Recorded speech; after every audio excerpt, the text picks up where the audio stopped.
राम राम जी सारा ने आप सभी का हार्दिक स्वागत है अपने यूट्यूब चैनल नियति क्लासेज में। आज की क्लास में हम पानीपत जिला पढ़ने वाले हैं। एचएसएससी ने जितने भी क्वेश्चन यहाँ से पूछे हैं या फिर आगे पूछ सकती है वे सारे मैंने इस क्लास में कवर कर लिए हैं। क्लास बहुत ज़्यादा इंपॉर्टेंट है, क्लास को पूरी ज़रूर देखना। अगर अच्छी लगे तो लाइक करना, शेयर करना और जो भी नया है वो चैनल को सब्सक्राइब जरूर करें। इससे पहले मैंने कुछ जिलों पर क्लासेज बना रखी हैं, अगर किसी ने वो क्लास नहीं देखी है तो एक बार जाके प्लेलिस्ट में ज़रूर देख लेना। क्लास बहुत ज़्यादा इंपॉर्टेंट है। सीईटी, एचटेट, एचएसएससी का कोई भी एग्जाम है उन सब के लिए बहुत ज़्यादा इंपॉर्टेंट क्लास है। तो आज की क्लास में हम पानीपत जिला पढ़ने वाले हैं। हरियाणा का एकमात्र ऐसा जिला जिसका गठन 2 बार किया था, पानीपत जिला। आज हम इसके बारे में पढ़ने वाले हैं। पानीपत जिला है ये करनाल से अलग करके बनाया गया था। सबसे पहले इसको 1 नवंबर 1989 को करनाल से अलग करके एक नया जिला बनाया गया था। उसके बाद 1991 को इसको करनाल में वापस से शामिल कर दिया और फिर 1 जनवरी 1992 को करनाल से फिर से अलग कर दिया। तो हरियाणा का एकमात्र ऐसा जिला जिसका गठन 2 बार किया गया था, 1989 में और 1992 में। वो कौन सा जिला है? वो पानीपत जिला है। अगर हम इसके संस्थापक की बात करें तो पानीपत के संस्थापक कौन है? राजा दंडपति। नामकरण किस पर हुआ है? पाणिनि ऋषि के कारण इसका नाम क्या पड़ा है? पानीपत पड़ा है। पानीपत कौन से मंडल के अंदर आता है? करनाल मंडल के अंदर आता है। ये जो करनाल मंडल है ये 2017 में नया बनाया गया था। पहले हरियाणा के अंदर 4 मंडल थे, गुरुग्राम, हिसार, अम्बाला और रोहतक। 2017 में 2 नए मंडल बनाए गए थे, करनाल और फरीदाबाद। तो अभी वर्तमान में हरियाणा में प्रशासनिक मंडलों की संख्या कितनी हो जाएगी? 6 हो जाएगी। ये जो करनाल मंडल है इसके अंदर कौन कौन से जिले आते हैं? करनाल, कैथल और पानीपत, के पी। करनाल, कैथल और पानीपत, ये 3 जिले किस मंडल के अंदर आते हैं? करनाल मंडल के अंदर आते हैं।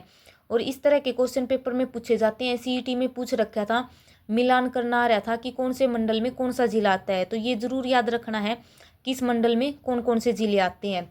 अगर हम उपमंडल की बात करें तो पानीपत के अंदर उपमंडल कौन कौन से हैं? एक तो पानीपत और एक समालखा। और अभी वर्तमान में हरियाणा के अंदर टोटल उपमंडलों की संख्या कितनी हो जाएगी? 80 हो जाएगी।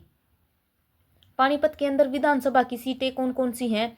पानीपत, समालखा, पानीपत ग्रामीण और इसराना, ये 4 क्या है? विधानसभा की सीट है। और जो ये इसराना है ये क्या है? एक आरक्षित सीट है पानीपत की और बहुत इंपॉर्टेंट है, यहाँ से क्वेश्चन जरूर बनेगा। ये जो पानीपत सीट है यहाँ से एमएलए कौन बने थे? महिपाल डांडा। और इनको कैबिनेट में जगह मिली है, इनको क्या बनाया गया है? शिक्षा मंत्री बनाया गया है। संसदीय मामले हैं ये भी किसके पास है? महिपाल डांडा के पास है और ये पानीपत सीट से जीते थे। जो इसराना सीट है यहाँ से कौन बने थे? कृष्ण लाल पवार बने थे। इनको क्या बनाया गया है? विकास और पंचायत मंत्री बनाया गया है। दोनों के दोनों बहुत इंपॉर्टेंट क्वेश्चन है, पेपर में पूछे जा सकते हैं। इससे पहले हमने कौन कौन से मंत्री पढ़ लिए? पलवल से कौन से पढ़े थे? गौरव गौतम पढ़े थे जिसको खेल मंत्री बनाया गया था। यमुनानगर की रादौर सीट से श्याम सिंह राणा जिसको कृषि मंत्री बनाया गया है। अनिल विज को अम्बाला कैंट से जो जीते थे उनको परिवहन मंत्री बनाया गया है। लाडवा सीट से नायब सिंह सैनी को वित्त मंत्री और गृह मंत्री बनाया गया है। अटेली सीट से स्वास्थ्य मंत्री बनी है आरती राव। श्रुति चौधरी तो साम सीट से बनी है महिला और बाल विकास मंत्री। सोनीपत की गोहाना सीट से कौन बने हैं? अरविंद कुमार शर्मा जिसको जेल मंत्री और सहकारिता मंत्री बनाया है। 2 और पानीपत के और इसराना, ये 2 और ऐड कर लो इसमें। इसराना से कौन हो जाएंगे? कृष्णलाल पवार विकास और पंचायत मंत्री बने हैं। शिक्षा मंत्री कौन बने हैं? महिपाल डांडा। हरियाणा के अंदर विधानसभा की टोटल सीट कितनी है? 90 सीट है और उनमें से आरक्षित सीट कितनी है? 17 सीट है। और लोकसभा है उसकी सीट कितनी है? 10 सीट है हरियाणा के अंदर, उनमें से 2 आरक्षित हैं, सिरसा और अम्बाला। और राज्यसभा की हरियाणा के अंदर कितनी सीटें हैं? 5 सीट हैं। अगर हमसे पेपर में पूछा जाए हरियाणा की कुल संसदीय सीट कितनी है तो हमारा आंसर क्या हो जाएगा? 15 हो जाएगा। 10 तो लोकसभा की और 5 राज्यसभा की। संसदीय सीट 15 है, लोकसभा की 10, राज्यसभा की 5, विधानसभा की कितनी हो जाएंगी? 90। आगे है पानीपत की तहसील। पानीपत के अंदर कौन कौन सी तहसील है? बापोली, पानीपत, समालखा, मतलोडा और इसराना, ये क्या हो जाएंगी? तहसील हो जाएंगी। पानीपत का प्राचीन नाम क्या हो जाएगा? पांडुपरस्त और पनपरस्त। किसको बोला जाता है? पानीपत को बोला जाता है। जो महाभारत में कौरव और पांडव थे, कौरव ने पांडवों को क्या दिया था? 5 जो गांव है ये दान में दिए थे, उनमें से एक कौन सा था? पानीपत था। 5 कौन कौन से थे?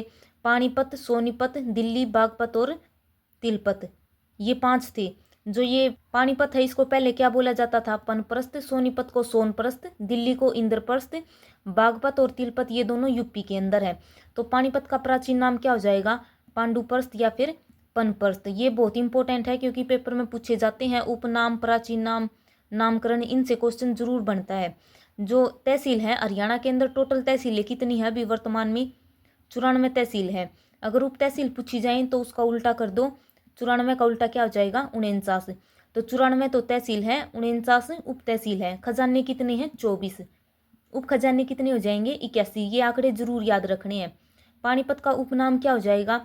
बुनकर नगरी, दरी बनाने का केंद्र, petrochemical hub, cost of capital. किसे बोला जाता है? पानीपत को बोला जाता है। और बहुत इंपॉर्टेंट है, पेपर में बार बार पूछा जाता है, बुनकर नगरी किसे कहा जाता है? तो कौन सी हो जाएगी? पानीपत हो जाएगी। ये जो कास्ट ऑफ कैपिटल है ये भी पहले पेपर में पूछा जा लिया। जो वस्त्र होते हैं उनका रिसाइकल किया जाता है पानीपत के अंदर, इसी कारण इसको क्या बोला जाता है? कास्ट ऑफ कैपिटल बोला जाता है। हरियाणा का एकमात्र जिला जिसका गठन 2 बार किया गया था वो कौन सा हो जाएगा? पानीपत हो जाएगा। अगर हम पानीपत के पर्यटन स्थल की बात करें तो सलारगंज गेट कहाँ पर है? पानीपत के अंदर है। बिलूजे पानीपत के अंदर है। लेकिन जो ये ब्लू बर्ड है, ये ब्लू बर्ड झील है, ये कहाँ पर है? हिसार के अंदर है। स्काई लार्क, काला अम्ब, ये सब कहाँ पर हैं? पानीपत के अंदर है। ये जो काला अम्ब है ये पानीपत के तीसरे युद्ध से संबंधित है। एक काला अम्ब अम्बाला के अंदर भी है। जो अम्बाला का काला अम्ब है वहाँ से तो जो मारकंडा नदी है वो हरियाणा के अंदर प्रवेश करती है। और ये जो काला अम्ब है पानीपत वाला, ये पानीपत के तीसरे युद्ध से संबंधित है, ये याद रखना। आगे है काबुली बाग मस्जिद।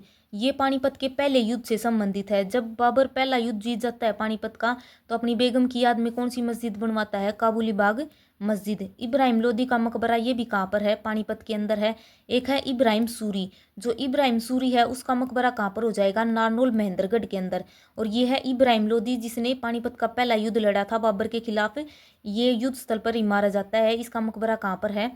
पानीपत के अंदर है। अल्ताफ हुसैन अली की दरगाह ये भी कहाँ पर है? पानीपत के अंदर है। बू अली शाह कलंदर की मज़ार, एमू का मकबरा ये भी कहाँ पर है? पानीपत के अंदर है। और ये क्वेश्चन पहला HSSC ने पूछा था, एमू का मकबरा कहाँ पर है? पानीपत के अंदर है। बल्कि ये एमू है जो ये हिंदू है लेकिन इसका मकबरा बनाया गया है पानीपत के अंदर। और ये क्वेश्चन पहला पूछ लिया तो इसको जरूर याद रखना। एमू का मकबरा कहाँ पर हो जाएगा? पानीपत के अंदर। क्लास को ज़्यादा से ज़्यादा शेयर जरूर करा करो भाई, बहुत ज़्यादा टाइम लग गया क्लास बनाने में, तो थम भी ज़्यादा से ज़्यादा क्लास ने शेयर करा करो। लाइक करने में थारा गुट्ठा नहीं घिसदा तो कम से कम लाइक और शेयर जरूर कर दिया करो। आगे है पानीपत के 3 युद्ध। पानीपत के अंदर 3 युद्ध हुए थे, तीनों के तीनों पेपर में बार बार पूछे जाया करें। पानीपत का प्रथम युद्ध कब हुआ था? 21 अप्रैल 1526 को हुआ था। एग्जैक्ट डेट याद रखना क्योंकि 1526 सबको याद है, ये 21 अप्रैल जरूर याद होनी चाहिए क्योंकि सीधी एग्जैक्ट डेट आया करे पेपर में। तो 21 अप्रैल 1526 को पानीपत का पहला युद्ध किस किस के बीच में हुआ था? बाबर और इब्राहिम लोदी के बीच में हुआ था, जिसमें विजयी कौन रहा था? बाबर रहा था। ये इब्राहिम लोदी लोदी वंश का सबसे अंतिम शासक था और ये युद्ध स्थल पर ही मारा गया था। इब्राहिम लोदी का मकबरा भी कहाँ पर बना रखा है? पानीपत के अंदर बना रखा है। पेपर में HSSC ने क्या क्वेश्चन पूछ रखा था कि किस युद्ध के पश्चात मुगलों ने अपनी नींव रखी थी? तो कौन सा युद्ध था? पानीपत के प्रथम युद्ध के बाद जो मुगल हैं इन्होंने अपनी नींव रखी थी। पानीपत का दूसरा युद्ध कब लड़ा गया था? 5 नवंबर 1556 को लड़ा गया था। अकबर और एमू के बीच में ये युद्ध हुआ था, जिसमें जीता कौन था? अकबर जीता था। अकबर की तरफ से कौन लड़ रहा था? बैरम खां, जो इसका संरक्षक है अकबर का, बैरम खां, वे लड़ रहे थे। अकबर और एमू के बीच में ये युद्ध हुआ था, जिसमें कौन जीता था? अकबर यानी कि बैरम खां जीते थे। पानीपत का तीसरा युद्ध है, ये कब हुआ था? 14 जनवरी 1761 को हुआ था। अहमद शाह अब्दाली और मराठों के बीच में हुआ था। मराठों की तरफ से नेतृत्व कौन कर रहे थे? सदाशिव राव भाऊ। और इसमें जीते कौन थे? अहमद शाह अब्दाली। इसमें अहमद शाह अब्दाली जीते थे, इसमें अकबर और इसमें बाबर जीता था पानीपत के पहले युद्ध में। और पानीपत के पहले युद्ध से संबंधित कौन सा स्थान हो जाएगा? काबुली बाग मस्जिद। पानीपत के तीसरे युद्ध से संबंधित स्थान कौन सा हो जाएगा? काला अम्ब। जहाँ पर ये युद्ध लड़ा जा रहा था, पानीपत का तीसरा युद्ध चल रहा था, वहाँ पर एक आम का पेड़ था और ऐसा कहा गया है कि जो वो आम का पेड़ है वो बिल्कुल खून में लथपथ होकर बिल्कुल काला दिखने लग गया था, इसलिए जो वो काला अम्ब स्थान है पानीपत के तीसरे युद्ध से संबंधित है, काला अम्ब स्थान। आगे है पानीपत तापीय विद्युत परियोजना। ये कहाँ पर हो जाएगी? पानीपत का आसन गांव, वहाँ पर है पानीपत तापीय विद्युत परियोजना। 1367 मेगावाट की है, बहुत इंपॉर्टेंट है, पेपर में पहला पूछी जाली पानीपत तापीय विद्युत परियोजना। और जो बाकी की परियोजना है, एक तो राजीव गांधी परियोजना है, वो कहाँ पर हो जाएगी, खेदड़ हिसार के अंदर है। 2 झज्जर के अंदर है, महात्मा गांधी और इंदिरा गांधी तापीय परियोजना, ये दोनों झज्जर के अंदर है। दीनबंधु छोटू राम तापीय विद्युत परियोजना, ये कहाँ पर हो जाएगी, जो 600 मेगावाट की है, यमुनानगर के अंदर है। आगे है तेल शोधक कारखाना कहाँ पर है, बाहोली पानीपत के अंदर। सिंथेटिक रबड़ plant, ammonia plant, 2G ethanol plant, national fertilizer limited, ये सब कहाँ पर है, पानीपत के अंदर है। इसीलिए पानीपत को क्या बोला जाता है, पेट्रोकेमिकल हब बोला जाता है। बहुत इंपॉर्टेंट है। अमोनिया प्लांट सीधा सीधा पेपर में पूछ रखा है। सिंथेटिक रबड़ प्लांट कहाँ पर है, अमोनिया प्लांट कहाँ पर है, दोनों क्वेश्चन पहला पेपर में पूछे जा लिए, याद रखना। ये सब कहाँ पर है, पानीपत के अंदर है। आगे है हरियाणा का प्रथम ऊर्जा पार्क कहाँ पर बनाया गया था, नौलथा पानीपत के अंदर बनाया गया था। ये क्वेश्चन भी पहला पेपर में पूछा जा लिया। हरियाणा का प्रथम ऊर्जा पार्क कहाँ पर बनाया गया था, नौलथा पानीपत के अंदर। टोटल कितने ऊर्जा पार्क हैं हरियाणा के अंदर, टोटल हैं 20। ये हैं 18 जिला में, याद रखना 18 जिलों के अंदर 20 ऊर्जा पार्क बनाए गए हैं। पानीपत किसके लिए फेमस है, पचरंगा अचार और सूखी सब्जी के लिए कौन फेमस है, पानीपत फेमस है। जैसे रेवड़ी और गज्जक के लिए रोहतक फेमस है, मुरथल के परांठे फेमस है। बेटी बचाओ बेटी पढ़ाओ योजना बहुत इंपॉर्टेंट योजना है, पेपर में बार बार पूछी जाया करे। बेटी बचाओ बेटी पढ़ाओ योजना कहाँ से शुरू की गई थी, पानीपत से शुरू की गई थी। 22 जनवरी 2015 को इसकी शुरुआत की थी प्रधानमंत्री नरेंद्र मोदी ने। क्यों की थी, क्योंकि 2011 की जनगणना के अनुसार हरियाणा का जो लिंगानुपात है भारत में सबसे कम था, हरियाणा का 879 था। पेपर में सीधा पूछा भी जा सकता है। 2011 की जनगणना के अनुसार हरियाणा का लिंगानुपात कितना था, 879। इसीलिए प्रधानमंत्री नरेंद्र मोदी ने बेटी बचाओ बेटी पढ़ाओ ये योजना कहाँ शुरू की थी, पानीपत से की थी 22 जनवरी 2015 को। और नरेंद्र मोदी के साथ स्टेज पे एक एक्ट्रेस थी, उसका नाम क्या था, माधुरी दीक्षित। ये क्वेश्चन भी पहला पेपर में पूछा जा लिया। HSSC ने ये दोनों क्वेश्चन यहाँ से पूछ रखे हैं। उद्घाटन किसने किया था और प्रधानमंत्री नरेंद्र मोदी के साथ कौन सी अभिनेत्री स्टेज पे थी, माधुरी दीक्षित। दोनों क्वेश्चन पूछ रखे हैं। 22 जनवरी 2015 को इसकी शुरुआत की गई थी पानीपत से। और इसी के साथ एक और जो योजना है वो भी शुरू की गई थी, सुकन्या समृद्धि योजना। ये भी 22 जनवरी 2015 को उसी दिन शुरू की गई थी। दोनों योजना याद रखनी है। आगे है हरियाणा का पहला अनाज बैंक कहाँ पर बनाया गया था, पानीपत के अंदर बनाया गया था। अगर अनाज ATM पूछा जाएगा तो हमारा आंसर क्या हो जाएगा, गुरुग्राम। हरियाणा का पहला अनाज बैंक पानीपत के अंदर। भारत में अब तक का सबसे लंबा 6 लेन फ्लाईओवर कहाँ पर बनाया गया है, पानीपत के अंदर बनाया गया है। मोस्ट इंपोर्टेंट क्वेश्चन है, CET मेंस में पूछ रखा था ये क्वेश्चन। भारत में अब तक का सबसे लंबा 6 लेन का फ्लाईओवर कहाँ पर बनाया गया है, पानीपत के अंदर बनाया गया है। या फिर इस तरह पूछ सकते हैं, हरियाणा में सबसे लंबा एलिवेटेड हाईवे कहाँ पर है, पानीपत के अंदर है। बहुत इंपॉर्टेंट क्वेश्चन है, पहला पूछा जा लिया। HSSC जो भी क्वेश्चन पहला पूछ लिया करे ना, बार बार उसने रिपीट जरूर करा करे। तो जो क्वेश्चन पहला HSSC ने पूछ रखे ना, वे तो उंगलियां पे याद होनी चाहिए। आगे है गीता यूनिवर्सिटी। ये पानीपत के अंदर एक प्राइवेट यूनिवर्सिटी बनाई गई है, तो इसको भी याद रखना। गीता यूनिवर्सिटी कहाँ पर खोली गई है, पानीपत के अंदर खोली गई है। जैसे रोहतक के अंदर एक प्राइवेट यूनिवर्सिटी है, बाबा मस्तनाथ यूनिवर्सिटी। अम्बाला के अंदर कौन सी है, महर्षि मार्कंडेय यूनिवर्सिटी। फरीदाबाद में कौन सी है, लिंगिया यूनिवर्सिटी। तो ये सारी यूनिवर्सिटी याद रखनी है। महर्षि दयानंद यूनिवर्सिटी कहाँ पर है, रोहतक के अंदर है। सुपुआ Pandit Lakshmichand performing and visual art, ये भी कहाँ पर है, रोहतक के अंदर स्थित है। कुरुक्षेत्र विश्वविद्यालय, हरियाणा का जो पहली यूनिवर्सिटी थी वह कौन सी थी, कुरुक्षेत्र विश्वविद्यालय था। 1956 में खोला गया था, डॉक्टर राजेंद्र प्रसाद ने उसका उद्घाटन किया था। केंद्रीय विश्वविद्यालय 2009 में खोला गया था, जंतपाली महेंद्रगढ़ के अंदर। हिसार के अंदर 3 यूनिवर्सिटी हैं। हरियाणा एग्रीकल्चर यूनिवर्सिटी 1970 में बनाई गई थी। गुरु जम्बेश्वर यूनिवर्सिटी 1995 में। 2010 में लाला लाजपत राय पशु व चिकित्सा यूनिवर्सिटी है, 2010 में बनाई गई थी। ये है हिसार की। सोनीपत के अंदर कौन सी है, दीनबंधु छोटूराम यूनिवर्सिटी सोनीपत के अंदर है। तो ये सारी यूनिवर्सिटी हमने याद रखनी है। 26 जनवरी 2024 को बंडारू दत्तात्रेय ने तिरंगा फहराया था। ये क्वेश्चन करंट अफेयर का लगा लो, बहुत इंपॉर्टेंट हो जाता है, क्योंकि इस तरह का एक बार HSSC ने क्वेश्चन पूछा था। जो हमारे 18वें नंबर के बंडारू दत्तात्रेय हैं, इन्होंने पानीपत के अंदर तिरंगा लहराया था 26 जनवरी को। रोहतक से पानीपत जो हाईवे जाता है वो कौन सा है, NH 709। ये नया नाम है, पहला इसका नाम क्या था, नेशनल हाईवे 71A। ये रोहतक से पानीपत जाता है। ये क्वेश्चन भी पूछा जा सकता है। अभी जो CET का पेपर हुआ था उसमें क्या क्वेश्चन पूछ रखा था, हरियाणा का सबसे छोटा नेशनल हाईवे कौन सा है। तो हरियाणा का सबसे छोटा नेशनल हाईवे कौन सा हो जाएगा, 148A। और सबसे बड़ा कौन सा हो जाएगा, NH 9, जिसकी लंबाई कितनी है, 86। और जो सबसे छोटा है वो कहाँ से कहाँ तक जाता है, चंडीगढ़ से डबवाली जाता है, 6 किलोमीटर लंबा है वो। और जो सबसे लंबा है NH9, ये दिल्ली से फाजिलपुर जाता है। तो ये भी याद रखना है, रोहतक से पानीपत कौन सा हाईवे है, NH709। आगे अगर हम पानीपत के प्रसिद्ध व्यक्ति की बात करें तो सबसे पहले नीरज चोपड़ा का नाम आता है। गोल्डन बॉय जिसे बोला जाता है नीरज चोपड़ा। इसका जन्म कहाँ पर हुआ था, खंडरा गांव पानीपत के अंदर हुआ था। इनका खेल कौन सा है, भाला फेंक। बहुत इंपॉर्टेंट है, खेल खिलाड़ियों से क्वेश्चन जरूर पूछा जाएगा। और जो अभी पेरिस ओलंपिक हुए थे 2024 में, इसमें नीरज चोपड़ा ने कौन सा मेडल जीता है, सिल्वर मेडल जीता है।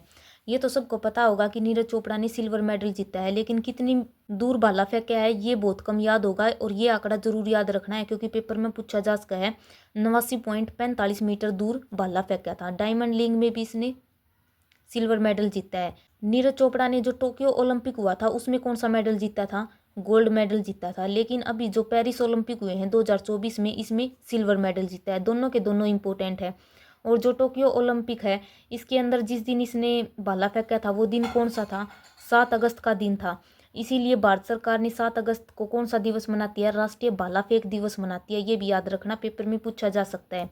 राष्ट्रीय भाला फेंक दिवस कब मनाया जाता है, 7 अगस्त को मनाया जाता है, क्योंकि इसी दिन नीरज चोपड़ा ने टोक्यो ओलंपिक है उसमें भाला फेंका था और गोल्ड जीता था। 2024 के पेरिस ओलंपिक में इसने क्या जीता है, सिल्वर मेडल जीता है। मोस्ट इंपोर्टेंट क्वेश्चन हो जाएगा, याद रखना। आगे है अल्ताफ हुसैन अली। इसका जन्म कहाँ पर हुआ था, पानीपत के अंदर हुआ था। और ये क्या है, उर्दू शायर हैं।